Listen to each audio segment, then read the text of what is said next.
ए भैया काहे उदास वाला हो? का कोही रे देखना बड़ी लाइन लागल बा। लाइन लगल बा तो दा ना तू है भिरिया में दल चढ़ा दो। उजा जल चढ़ता कि भांग चढ़ता? आथा बुझ गई नी यही थे थावन में बाबा बाबुलाई लहलन। अरे तो एकर कोनो उपाय बा? बानू इनता ते दो थल दली पियावे ते परी। का रे? अब थू ना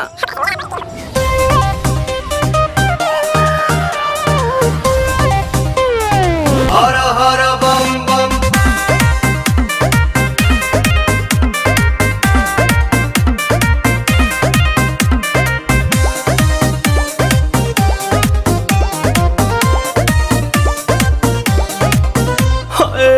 टेंशन में रहतानी काहे भोले दानी अभांगा जा छोड़ दी साफा लइकन के कहल मानी ताजा ताजा लाइल बानी अखिया खोली देख ली ना पीली पुदीना पुदीना पीली पुदीना पीली पुदीना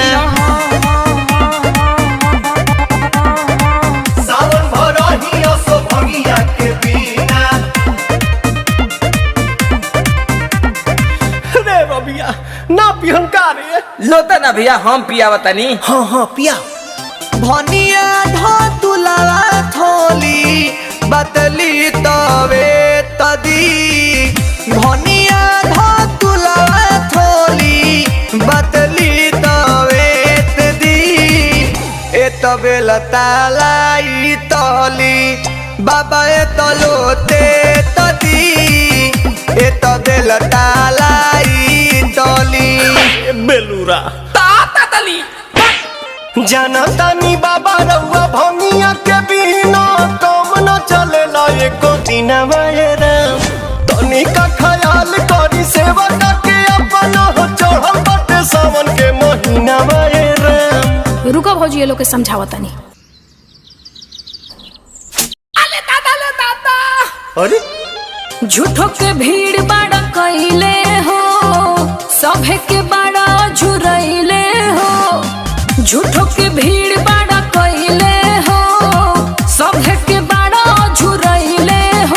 तोहर बिगड़ल काम बन जाई छन घर में बाबा के शहर में जादेव घर में बाबा के शहर में जादेव घर में बाबा के शहर में। ये बतिया ढंग से ना बोल तू। जाना जल्दी। पुदीना